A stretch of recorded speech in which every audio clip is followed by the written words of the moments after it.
Hey, I'm Aleesha Bake. I'm Jen Greenfield. And I'm Jen Tophoney. VO Booth Besties listen to the questions you have. We find pros in the know to help you learn. And connect with our amazing VO community. Welcome to VO Booth Besties. It's Monday, like somebody said in the chat. Welcome, everyone, to VO Booth Besties. Like our intro said, we're here to help working voice actors get your most important questions answered by industry pros who know. Each week, we'll have a new topic and a guest speaker who is an expert on that topic. You can submit your questions through our website, boothbesties.com, and we'll do our best to include them in our interview. A quick bit of housekeeping. In order to stay on topic and get as many of your questions answered as we can, we're actually going to keep the hand raising turned off. However, the chat will remain open, and this week I will be monitoring that. Now, without further ado, let's meet our guest. Over to you, JT. Thanks, NJ. This week we are thrilled to interview Debra Sperling. Debra Sperling is an internationally renowned VO artist and coach. Throughout her career, Debra has been the voice of hundreds of national television campaigns for top brands like Charmin, Cascade, Pampers, Maybelline, Folgers, JCPenney, Band-Aid, Sears, and many, many more. Debra is also a huge player in the promo world, having been the voice of the Oxygen Network as well as the voice of WeTV, with ongoing promo gigs for NBC, PBS, USA, HBO, and Discovery, and I want to be her when I grow up. As a coach, Debra's internationally acclaimed authenticity and voiceover class has been praised as an absolute must for both the novice and the seasoned pro. You're up, baby. Deb, I'm so excited to talk to you. This is literally, I begged for the privilege of being the one to interview you because we've worked together and I am really excited to share all of the things. So let's start off with an easy question. Well, we'll see if it's easy. Everything these days, from commercial scripts to medical narration, seems to be screaming authentic and conversational. Like, we can't get an audition without seeing those words, non-announcery, authentic, conversational. You've been in this business long enough to have seen this change happen. So tell us, what do you think caused this change and why? Was it a sudden thing or like a gradual shift? Hi, Aleesha. Hey. Hi, everyone. I'm so happy to be here. In answer to that question, I believe it actually was a gradual shift. And I'd like to believe that even back in the day, as I like to say, even when things were quote unquote completely announcery, that the people that were booking the jobs were the ones that were able to bring their authentic selves to that read, even under the quote unquote guise of this is not an authentic read, or here we are. And, I don't even like to, my brain, when it goes back to what those days were, sometimes technically you would have very, very specific directions on what to do in that technical read as an announcer. And I still hold the belief that even back then, going far back, having your authentic self come through in those reads, even within the constraints of the technical announcer read, is what brought it through and got you the job. And I also think I like to believe what has brought this about is, I believe the world needs more authenticity in it right now. Always, but specifically right now. And it's really a wonderful thing to be able to be there and be a witness when someone feels grounded and comfortable enough to bring their authentic self to the copy, and what joy they have in doing the work. I like to call it play. And what joy we all have in listening, really listening, because when a human being is really talking and really communicating, we actually really listen. And it's pretty fantastic. Yeah, it's being in your master classes and hearing that happen has been some pretty powerful moments. So tell me, what does this term authentic really mean in voiceover? Because I, I remember first seeing that word in the specs or conversational and being like, what do you mean? Like, what does that mean? Yeah. Yeah. For me, it means being able to tap into and feel free enough to allow your authentic self to come out. And that is not, unfortunately, it's not always an easy thing to do, because there is something in us, in the human condition, whether it's the world getting us down or just being a human being and allowing ourselves to be vulnerable. Sometimes it can get you, and people can close up and feel, who am I? Who am I? I say for myself, who am I, Debra Sperling, to hit record and pick up a script and believe that I am enough? Believe that me, who I am as a human being, authentically, who am I to think that just being me is enough for someone to pay me $200, $2,000, $200,000, $2 million. And my thought is $2 million, the only reason you're getting that, I believe, or worthy of that, is because you're giving the gift of your authentic self in the work.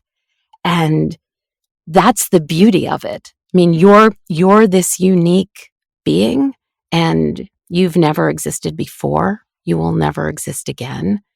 Who you are from the day you were born until right now, every relationship you've ever had, all your cuts and bruises, everything you've ever gone through that makes you this amazing, captivating, beautiful person. That is your gift. That is your beautiful, absolute gift that you have to give every time you hit record. And for me, it's not about, am I stressing the right word when I'm talking? Because in real life, when we talk, we don't stress the words we really want to push. We're just relaxed and connected and actually speaking. And that's the reason we all lean in and listen. And that's the beauty of your individual gifts. I also firmly believe you're never competing with anyone else for a role. I just think you're competing with yourself. I don't even want to say the word competing, but if I were, I would say you're competing with yourself just to be the most authentic you that you could be. And every time you hit record, if you think, I get an opportunity to give the gift of me and be in this space and take a breath and give that out to the universe. And I think there's a ripple effect in that can help make the world a better place. But I'm going to keep on talking unless you cut me off. So cut me off. I could go on and on about this. It's so beautiful and fascinating and exciting to me. Yeah, and it's so needed. We hear so much conversation about, when I'm like from casting directors that we hear the same read, and you're supposed to do something to stand out. And we're always looking for this, like, how can I change my read so I stand out?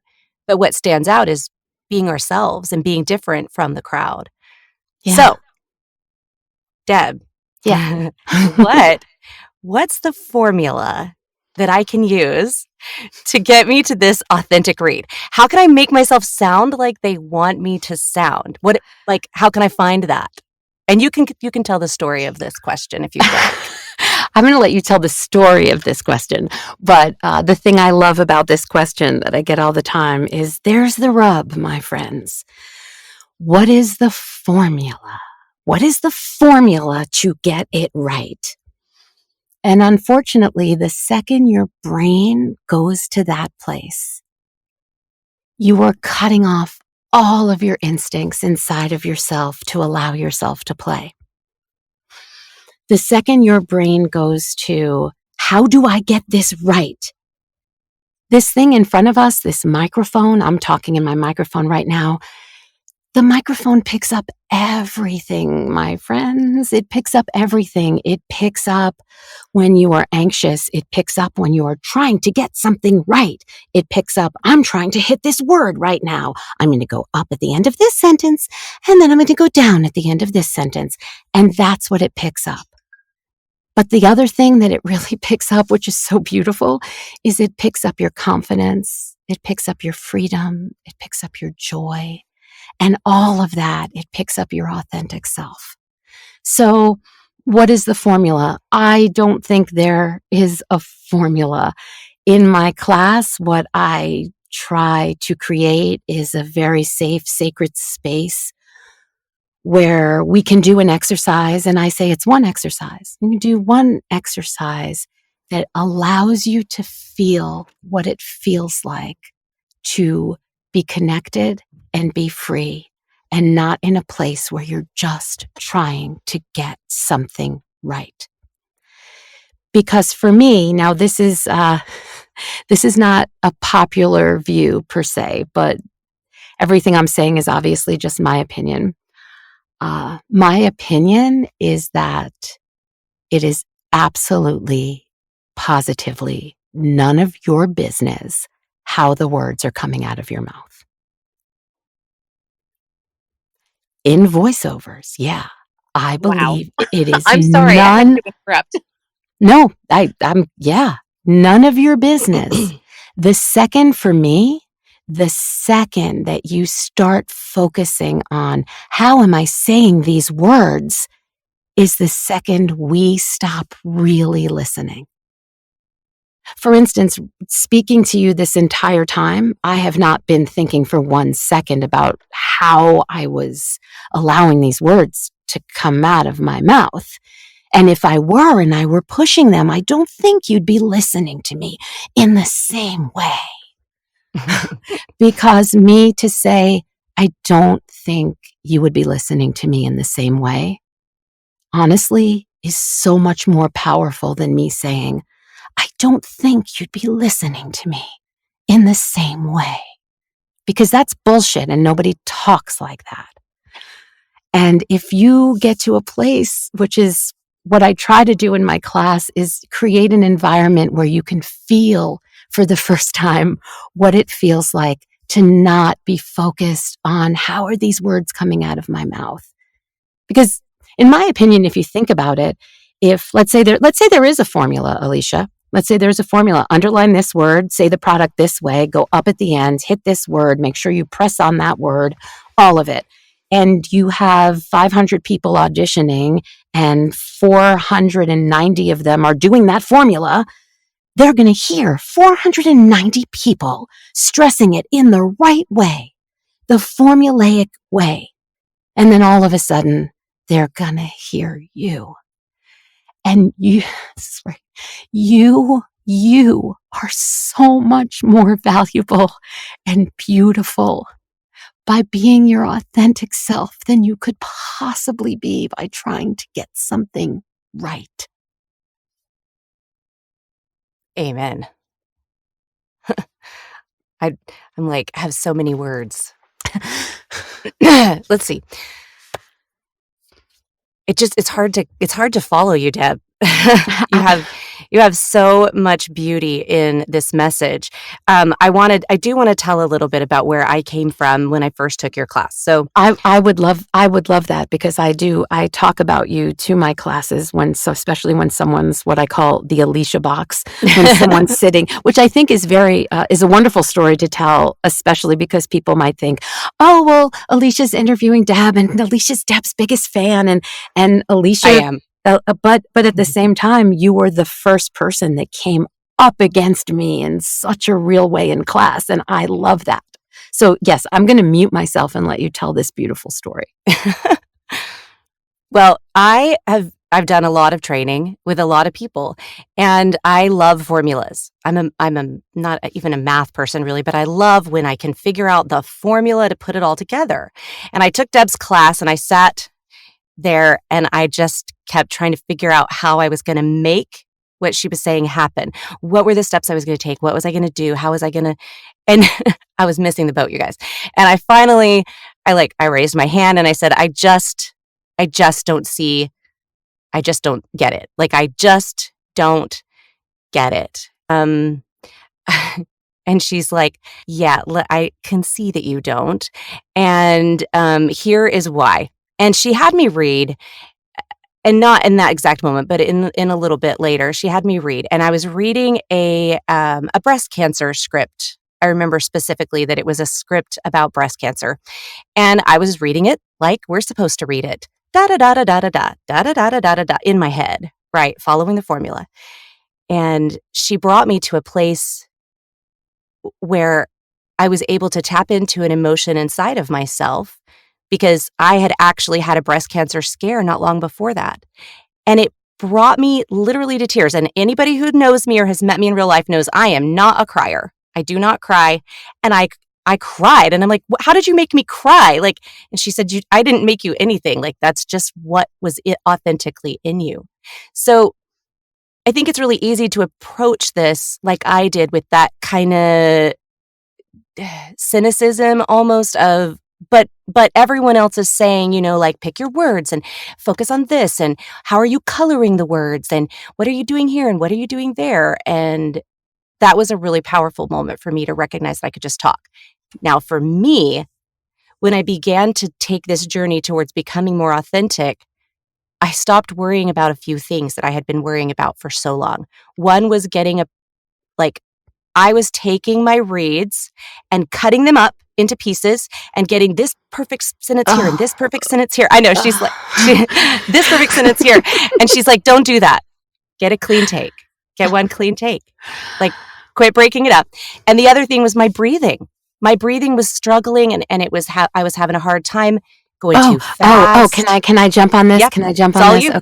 Okay. So if guys, I could put in front of you right now, and maybe some of them are even on here on Clubhouse, and I could put in front of you 30, 40, probably 50 casting directors and engineers in this business working every day that will tell you, oh my gosh, do not process your auditions, do not cut out your breaths, do not normalize anything.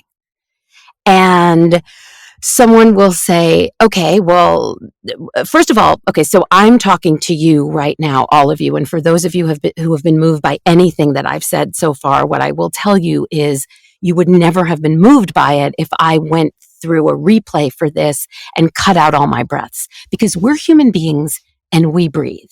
So then the question is, okay, but then I'm here and I'm reading, and then I have one of those because I have a really long sentence, and and what do I do about those? Do I just lower them? Do I cut them out? What do I do? Well, my answer to that is, if this is happening, you're not really talking.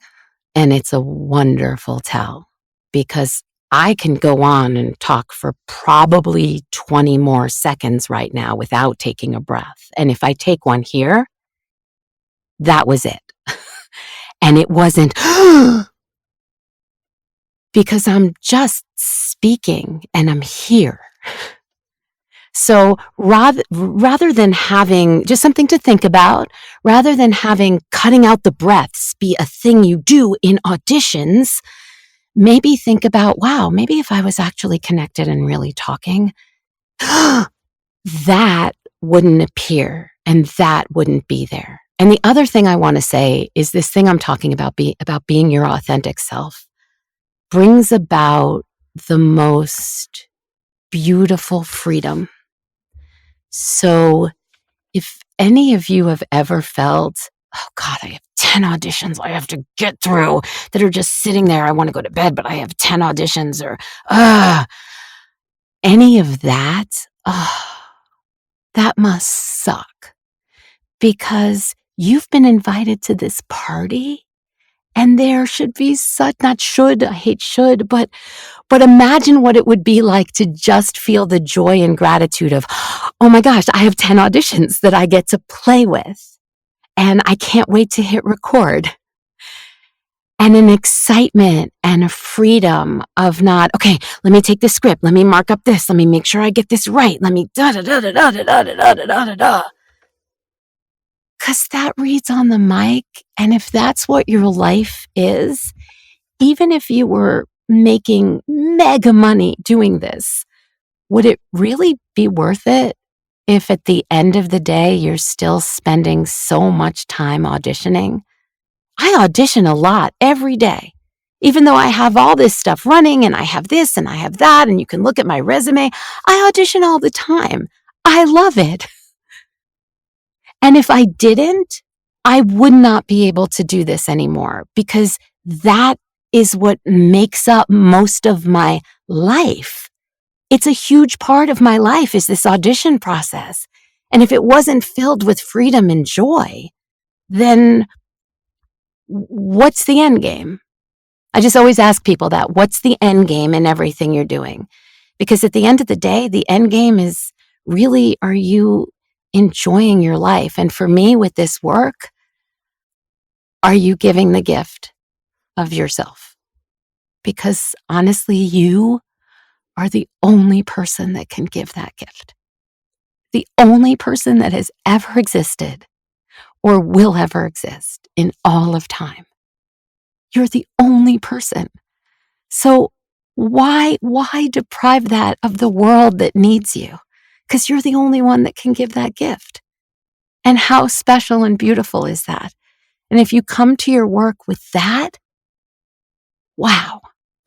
Wow for you as an artist, and wow for the people that are listening to your audition or the people that are listening to your spot. And how that ripples out into the world is just beautiful. It really is. You know, when you're listening to the radio and or to a TV commercial and one of those spots hits where you can just connect with the person, it makes all the difference. So, Deb, could you take us into the booth with you? You just got a new script. What do you do? How do you approach that? How do you approach that script? Well, the first thing I do is I get my script and I print it, because for me, and this is a personal thing, for me, I like paper. I've always had this thought that maybe we'll go back to studios and auditions in person with our wonderful casting directors. And I will tell you that no casting director has ever handed me an iPad after I signed in and told me to sit down in front of a mic. So I print out my scripts, and before I do anything, I hit record. Right now, in my booth, by myself, I would not do this at all if it were the days where we were lucky enough to be with casting directors.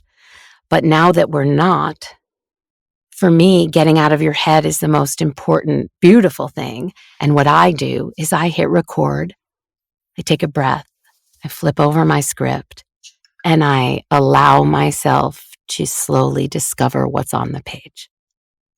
And the crazy thing about that is I don't even read it to myself first, because if I were to read it to myself, consciously or unconsciously, I would start making decisions about how to do the voiceover right. So to protect myself from that, I hit record and I allow myself to just discover the text for the first time. And because we are alone in our booths right now, guess what? You don't have to send it. So everything can be done with that freedom. I don't have to send that take. Crazy thing is more often than not, when I book a spot, it's that first take that books it. Because something happens in the discovering of, I don't know what the next word is. And when you hear it, you're speaking for the first time. Like I'm talking to you, Aleesha, right now. I don't know what the next word is out of my mouth. It just comes and I'm kind of discovering it while I'm speaking. And that happens. And it's not a fake thing. I'm not pretending anything. I'm just doing nothing but allowing myself to be in the moment. And then after that read, what I do is I make a choice. I make a choice of, who am I talking to that I'm very connected to, a real person in my life right now? And what am I using these words to do to them actively. And that's a whole nother conversation that is what I spend 3.5 hours diving into in class. But I mean, you can take that from there, being in masterclass, because that's what I take you guys through. Is you got this audition and you have 10 minutes to turn in 2 takes. What do? You're by yourself. Go. Yeah, for those who don't know, when you take Deb's class, you don't read your scripts before. You're not preparing scripts to read for her. You're reading them cold, which is super fun. Well, in masterclass. In the masterclass, yeah. Yeah. Okay, so you read. So do you read the specs? Oh, yeah, I never did. Once again, I'm really talking about so much of this work. Well, all of this work developed during the pandemic. We're alone, we're here, we're in our studios, we're by ourselves. What do we do? How do we keep it fresh? How do we stay authentic? How do we get that energy? There's no casting director saying, "Hi, Deb, how are you? Oh my gosh, how's Logan? La, la, la, la, la." All right, just let me just throw one down and we'll take it from there. And that beautiful energy isn't there right now. So what do you do? So for quite some time, I was like, no, I'm not going to read the specs. And that's a whole nother conversation very quickly. What I'll tell you is they don't know what they want. And if you're only going to do the first take first, my advice was always don't read the specs. If they're going to tell you, we want Emma Stone mixed with Viola Davis, we want something that's energetic but yet warm, we want you to be totally conversational, but at the same time make sure you push every point that's important, and like blah blah blah blah blah blah blah blah, this and this and this and this and this, and your brain is going, how do I make all this right? And then some of you actually Google Emma Stone and Google Viola Davis and try to do an impersonation of them. My belief is that when they put those people down, it has nothing to do with the tone of their voice. It has to do with how they make you feel when they're speaking, when you're in their presence. How do you feel? And they're saying, this is how I want to feel when I hear you. So for my first take, I always just allowed the words to guide me, and it's just a beautiful thing. And then one day, about a year and a half ago, it was early in the morning. I got up, there's my script, hit record, turned over the script, didn't look at the specs, allowed myself to discover it. And for me, I know I hit stop, and I was so not aware of being in the words or acting anything. I just knew that it was authentic and real. And I felt like, yeah, can't wait to just send that out. And then I read the specs.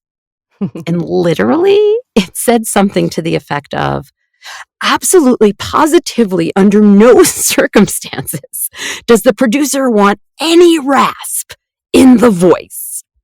And I was like, fuck, excuse my language. Because if I had just gazed at the specs for red flags and I had seen that, I personally would have left my studio, done one exercise to get all the rasp out of my voice, which I can do in 30 seconds. And I would have come back in and just gone through the same exact thing. I wouldn't be thinking about the rasp in my voice when I was on the mic, because then that would be the only thing you would be hearing. But I would have left my studio, cleaned that out, felt clear, and I would have come in, picked up the script, and I probably would have given that same beautiful read, except it would be a read that I could turn in without getting, a big red X of never submit to us again because you cannot follow direction. So, yeah. So read that first authentic read, then scan the specs, and then... That's what I do. That's what I do. I mean, I also really encourage people, study with as many people as you can and fill up your voiceover toolbox. I teach what works for me. I also teach what has worked for many people that I've worked with in terms of feeling more free and getting more work and enjoying the whole process more. I encourage you to study with casting directors that are working for so many reasons. They have jewels you will not get anyplace else. And they are the ones that give you the jobs. They are also the ones they could hear you and the next day a breakdown could come right across their desk and they could think, oh, wow, Aleesha, I heard her last night. Yeah, she was in class. She's perfect for this. So it's wonderful for connections. It's wonderful for the gems. Study with as many people as you can. And the other thing I'll say is when you give someone your money, you are free, and I encourage you to ask as many questions as you want. You can ask someone, what are you doing in the business right now? You can say, if they're a VO person, you can say, can I hear you on the air right now? And I'm not suggesting that people that you can't hear currently do not have something to give. I'm absolutely not suggesting that. But what I'm saying is, if I were to be teaching this class 15 years ago or even 10 years ago, it would be a disservice because what I do now in booking jobs is different than what I did 10, 15, even 5 years ago, even 3 years ago. So you have the right to ask questions. You have the right to say, can I call some of the people that have taken your class?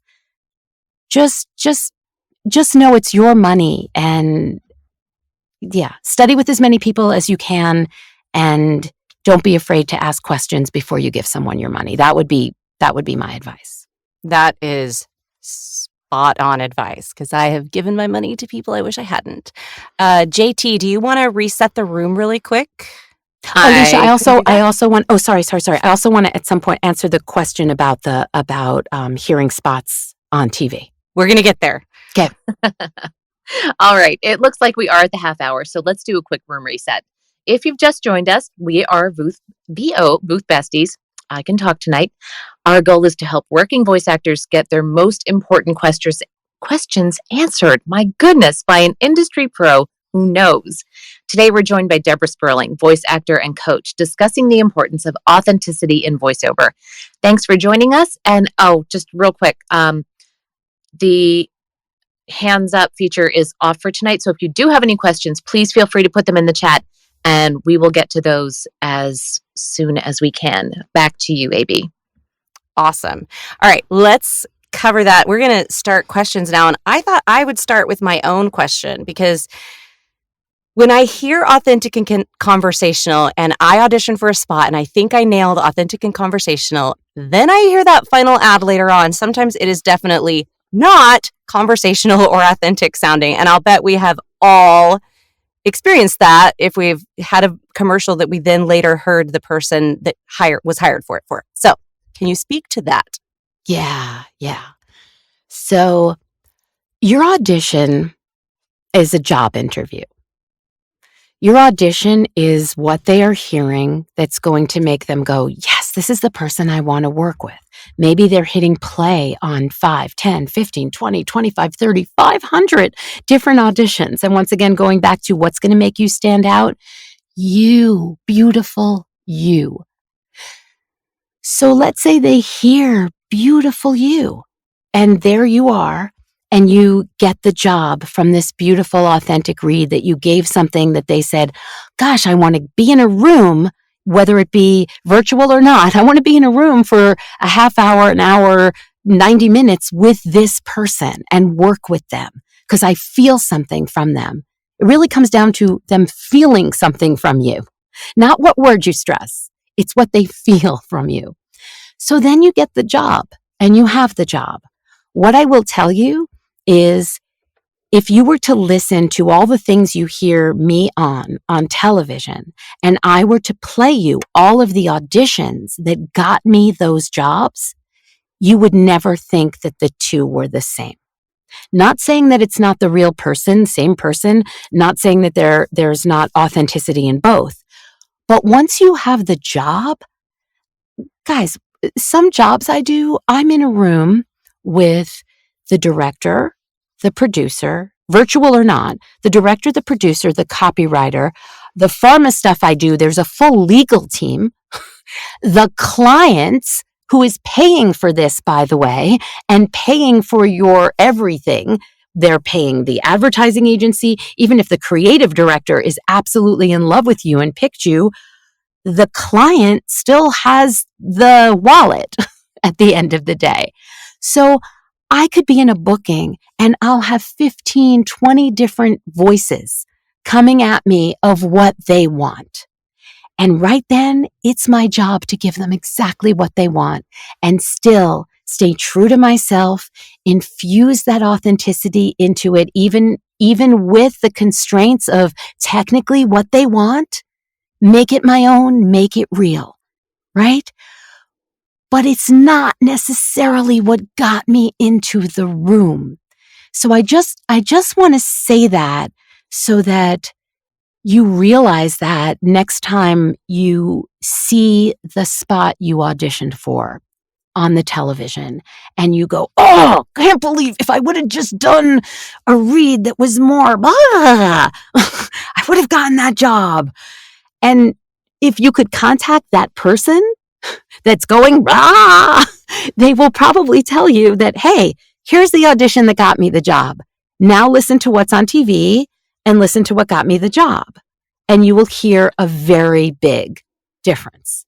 And I just think it's a very important thing that people don't talk about enough. I really love your analogy of a job interview, because when you get hired for a job, they've often interviewed multiple other people who are all capable of doing the job, right? Like, we're all capable of doing the job. They're hiring you for who you are. Yeah. So when you go into these auditions, you're trying to show them who you are. They know you're capable. I mean, most of us. And the way you show them who you are is by leaving yourself alone and allowing yourself to be. So something I always like to bring up is, for those of you that know The Graduate, it's even before my time, so I'm sure it's before most of your times. But Dustin Hoffman went into that audition, and he was probably the exact opposite of what that character was on paper. Suave, debonair, just out of college, can just, an older woman just falls at their feet, blah, blah, blah, blah, blah, blah, blah. Dustin Hoffman went in and did an audition so unique and captivating and authentic that he literally rewrote in their minds who this character was. That is the power that you have. So when I say I take a minute and don't focus on the specs, you get to give the gift of you.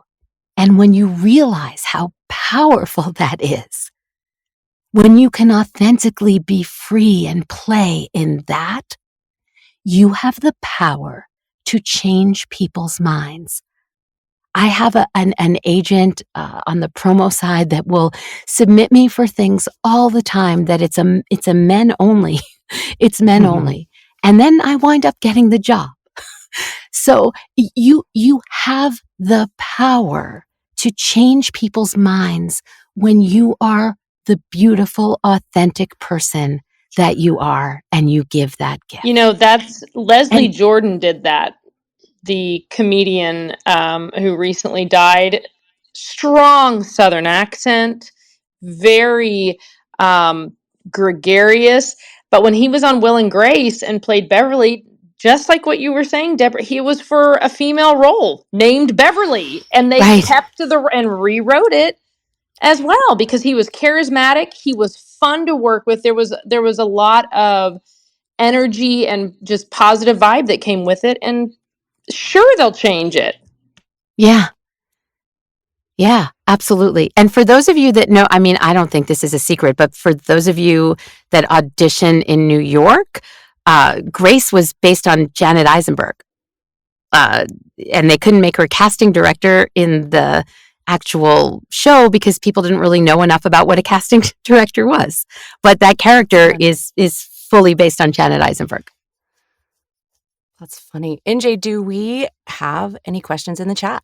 We do. I'm going to start from the bottom up. So Maria asked very simply, you talked about cleaning out the rasp. Ah, Do you have a process for that? yeah. I can't do it on the mic because I'd blow your eardrums out. It's a thing that I learned in grad school that is, if you, without doing the sound, if you allow your voice to go up into your nasal passages and let me move my mic away. Hold on. Let me see what I can do here. Hold on. And you allow, if you allow it, it's almost an NY sound. And you squish your face together. And you allow, gosh, it's what makes my husband leave the house, to be quite honest, because I won't do this in my booth. Anything technical I do outside of my booth. My booth is a place where I'm not thinking, where I just allow myself to play. So I do it outside my booth. But it is, it's a nyets, something like that. And if you put your fingers by your nose and you allow that to live, it will help open your upper register, and it will also help clean out your throat. And if you want to do this in your lower register, you can also shake your body, tap your chest with and it can bring your voice down into your chest as well. I find the upper resonance and clearing out your sinus passages and opening that up, for me personally, is what clears out the rasp in my throat. Not sure if that's completely helpful. It's something I did a lot when I was doing shows, but no, that's great. It gives some direction, some exercises people can try. Yeah, absolutely. Nathan, he asked this question early on, but I think we'll be able to figure it out. How do you apply that kind of mentality to things like audiobooks when you're discovering characters? So I think this was really that when we were talking about not trying to overanalyze scripts and, really just kind of come into it. And again, that quote unquote discovery process. Can you speak to how that you could apply that to audiobooks, or maybe you can't when you're really having to focus on characters? I absolutely positively cannot. I don't listen to audiobooks. I've never done an audiobook. I have no knowledge of audiobooks whatsoever. So I will never answer a question I don't know the answer to. I will just say I'm not the person to answer it, unfortunately. No, that's all right. We appreciate the honesty. Guys, again, we've said this, if you're new, the number one thing, our goal with VO Booth Besties is we're trying to cut through the noise, the misinformation, the not quite exactly right information, and the speakers that we have are not only credible and reputable, but they are honest and forthcoming with information. And that's what we need right now. And so we appreciate that, Debra, a lot. How about Jim asked, how do you feel this authenticity plays into an expanding AI world? Yeah, that's also my belief, and maybe it's ignorant. I don't think it is. I mean, AI can't do what I do. I don't believe. I mean, it gets me emotional in a really wonderful way. I don't believe that AI can do what any of you can do when you're really giving the gift of yourself. AI doesn't have a soul. I don't care how much. I mean, it can literally take and reproduce exactly what I'm saying right now, note for note, and you will not feel the same way you feel as me talking to you. Because what you hear and what you feel is my soul. So it may be ignorant on my part, but as far as I'm concerned, it doesn't scare me. All right. We appreciate that for sure. All right, Aleesha, AB, we're going to circle back to you. We're doing great. Hey, Aleesha, I know you said you don't have to look at the questions. I know, but there's one, and I just want to. I want to understand what she's asking. Can I? Is it Casey's? Absolutely. Yes. Yeah, you can. Yes. What? Yeah. So you take it, Aleesha, if you want to read it for those that aren't on the chat. So she says, I struggle to reconcile the goal of authenticity with the format of most classes and coaching sessions. The advice we're given is to follow our instincts and not beat the text to death, but the structure of all the classes and coaching sessions I've done are I don't know how to say that, antithetical. Yep, that to that You got advice. it right. You got it right. And then she says, can you talk more about how your classes are structured? So, but I think really the gist of it is, how do we kind of put away all the things that we're learning in all these other classes? Because they do say follow your instincts, but then they're also saying don't follow your instincts. Yeah, I don't. I can't speak, Casey. I really, really love that question. I can't speak to other coaching because I haven't been in them, and I'm not sure what people are teaching. I know for what I do, it is what I try to do is create a space where you leave with the feeling of what it feels like to be connected to the text in a very different way. And what I do know is when people walk away from my class, they never pick up a script the same way again, only because there's almost this, Aleesha, what is it? There's this thing that just, it's not like a bullshit meter because it's not you listening to yourself. It's a feeling. It's just a feeling of knowing, well, now I'm pretending to talk. Now I'm doing that thing, that little stutter thing I do to try to pretend that I'm really talking, that so many people do. And you don't actually stutter in real life, all of you that do that.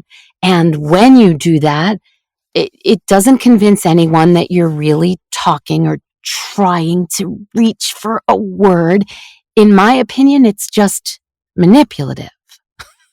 And when you're connected and you're authentically there, you're actually more free and open to really speak clearly than you ever have been before, because there's a reason you want those words to come out of your mouth.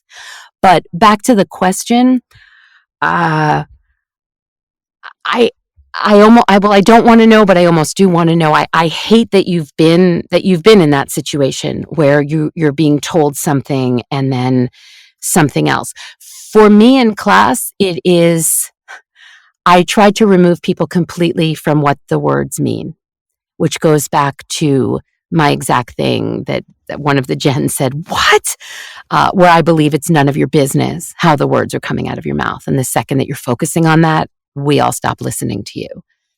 So well, I can tell you also from experience, and I know people down below have experienced this. And I think my guess, I'm making assumptions on your part, Casey, we're told to analyze the script.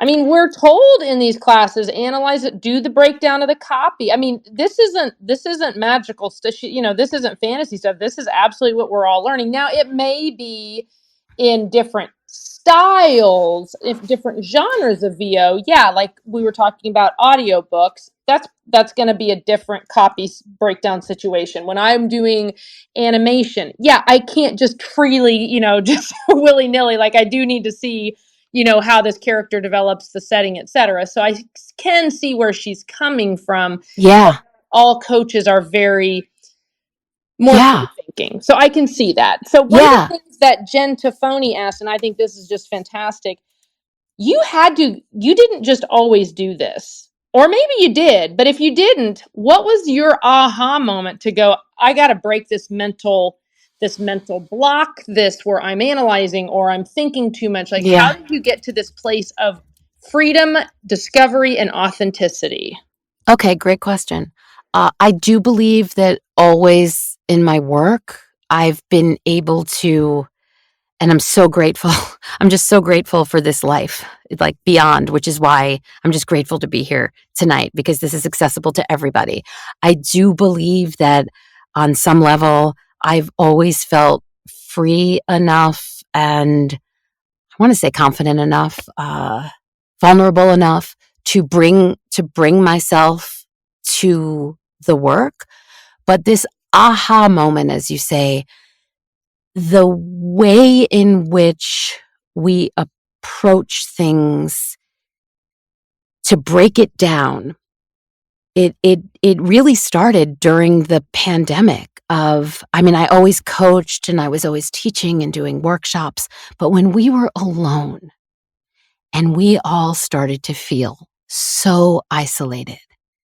And because of promo work, I've had my booth for 10 years. So even like 3 years before the pandemic hit, I was getting auditions that said this only should go out to people that have their own, recording studio with Source Connect. So it wasn't about the booth. It was about the isolation. And things started to happen during the pandemic.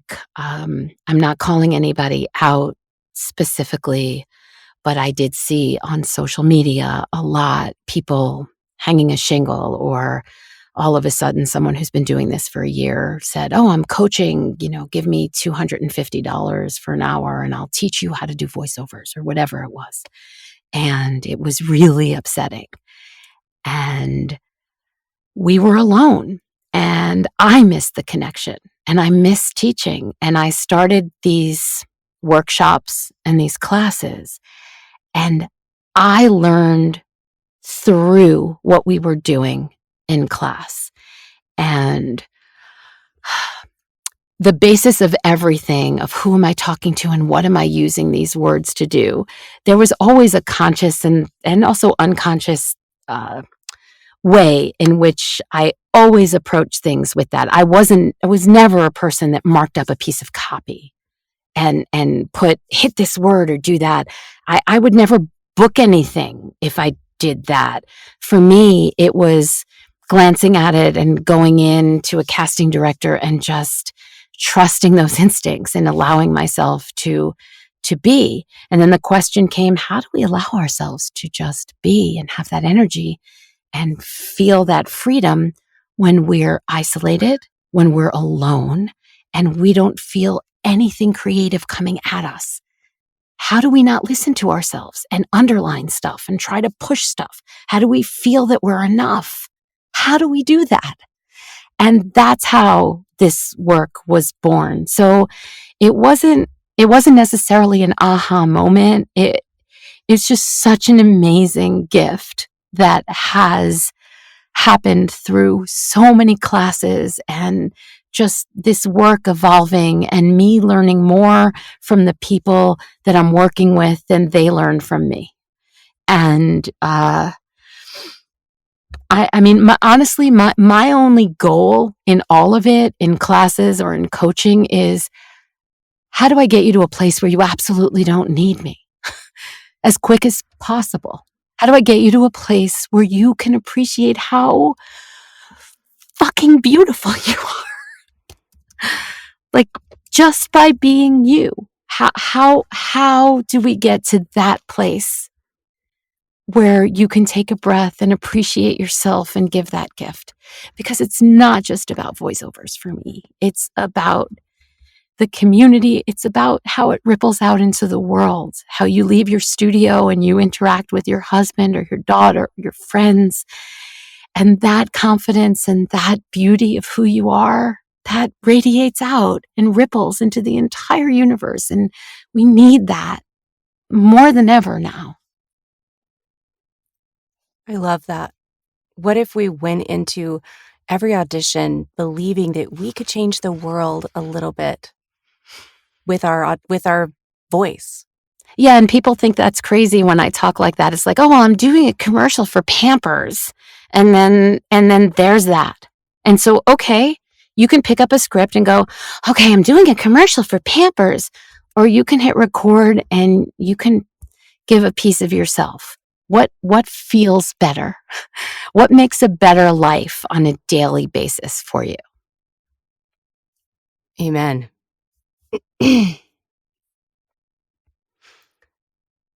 Oh, well, let me think. Do we have any other? Lena Voices says, therapy? Nope, didn't need that. Just needed to hear Debra today. I feel the same way. Someone asked earlier kind of how you structure your classes, and I thought I might speak to that just a little bit since go ahead. I have been in So I have coached with Debra privately and been in, I think I've done her masterclass 4 times. I think I've done it 4 times. And yeah, but that is the secondary work to that initial first experience the first class of what even is this? The first class is mandatory before you can do the masterclass, right? Yeah, because that feeling in that group setting is the basis of everything going forward. And the crazy thing, I know I have a bunch of students here, but the crazy thing is I always ask, I have people reach out to me a lot to say, oh, I just want to do a private coaching. Can I do a private session? And I say, well, I just really strongly suggest before I do any private coaching that you take my authenticity and voiceover class, and you'll understand after. And then they take the class, and then we'll have a session, and I'll say, see, do you think there would be any way we could do this private session if you didn't take that class? And they say no, because it's this sacred space opening of something completely different that isn't just a one-on-one coach and student kind, thing. It is 6 people in a room together where we just allow ourselves to open up and discover something we didn't even know we needed to discover. Yes. You just said it beautifully. That's it. I mean, for me, it's about practicing making choices and knowing how to trust myself. And every time I take the class or the master class after, I find that my booking ratios jump. And it's because I am truly free for a while. And then I always let the world creep back in. And we do. I mean, the world is screaming at us. The VO world is screaming at us. This is the right way. And you don't tell us a right way. You just help guide us to ourselves. The second you get in front of your mic and think there's a right way, think about it, not even emotionally, think about it logically. If you're taking the same classes as 90% of the other people are, and they're all told this is the right way, what do you think the producer, copywriter, director, what do you think they're listening to on the other side? Over and over and over and over and over and over again. Everybody doing it the right way. What do you think? You're going to do it the right way better than the other person doing it the right way? No, the only thing that you can do that nobody else can do is you. Let's just leave it there. The only thing that you can do that nobody else can do is you. That's it. Quote of the week. That's it right there. Deb, we have made it to an hour already. And before we end, I just have to thank you so much for joining us. I love you. You know I love you. For y'all, Deb is the first voiceover person I met in real life. Because I hadn't gone to any conferences before the pandemic because I had babies at home and I was busy with that and I just couldn't get away. And then the pandemic hit and I couldn't get out. And I drove my son up to Boston and I stopped in New York and stopped at Deb's house and she just pulled me into a big hug. Like, she is genuinely just as nice in real life as she is on Clubhouse. So just so you know. All right, Deb. Oh God, I know. I don't want to go. This is where I said, really? We have to end it in an hour? I don't want to go. If anybody has any questions we haven't answered that you want to throw out, other than are you going to VO Atlanta? Because I don't think you are, right? No. Yeah. Well, we're going to ask you, while everybody's thinking of a couple of questions, if they have any last minute ones, what singer, band, or composer are you enjoying right now? Like, what's your favorite to listen to? Oh boy. Wow, I've actually been hearkening to the past lately.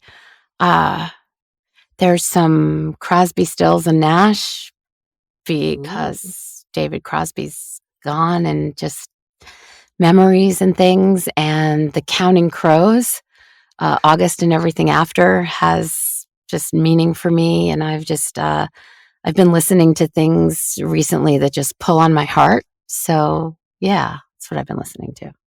Awesome. You just won Jen's heart with the David Crosby. I just covered his song, one of their songs. Oh, wow. Okay. Yeah, Deb, you should go find it on, is it on Hey, everybody. Thanks for listening to another episode of VO Booth Besties. Be sure to subscribe to our podcast. All right, what podcast have you been listening to lately? Anywhere they're if playing you're a podcast girl? And follow us on Instagram and Facebook so we can keep the conversation going. VO Booth Besties. Yeah, it's a thing. Is everyone going to just go, No, Tim Friedlander. No, you're the No, Tim Friedlander. Yeah. Tim said that too. Our first week, he was like, "Nope, don't listen to podcasts. I go for a ride on my Harley and just clear my head." So Yeah, I actually, this is also another one. I'm a diehard Howard Stern fan. And when I have a moment driving, that's what I have. I have Sirius Satellite on my car. And that's what I listen to when I'm driving. That's fabulous. See, that's like a podcast, just way cooler. All right. And last question. What is your favorite dessert? Oh, boy. Oh, gosh, I'm trying to do this keto thing, so you're killing me. Oh, no.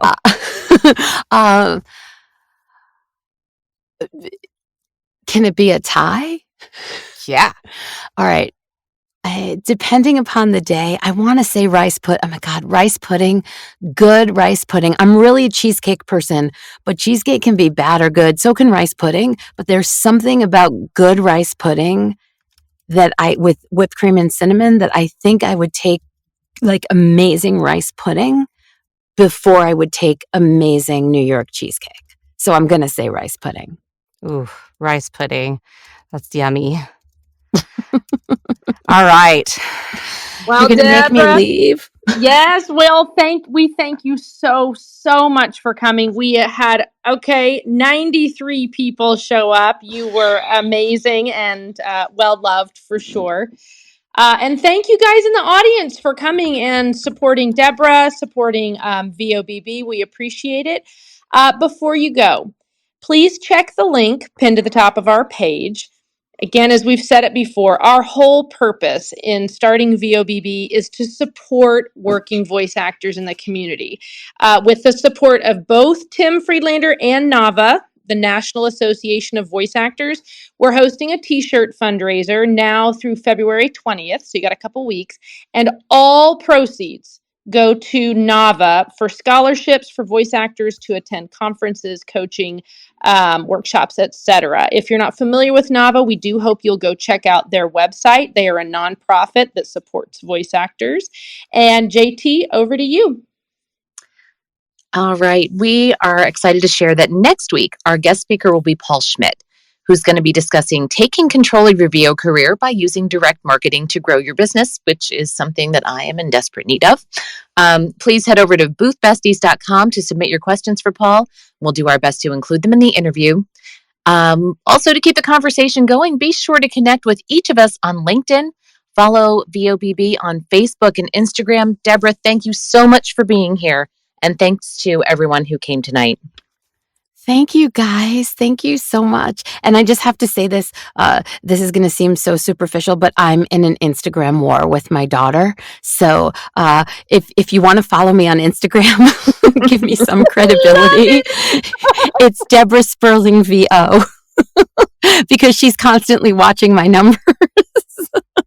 We're on it. We're on it. All right, JT. Thank you all. Close us out. Guys, thank you. Thank you so much. There's nothing that makes me happier than being in this situation, answering questions and just like trying to just give back everything that's given so much to me. And so thank you. I'm very grateful for being here tonight. Thanks, Debra. Good night, everybody. Hey, everybody. Thanks for listening to another episode of VO Booth Besties. Be sure to subscribe to our podcast.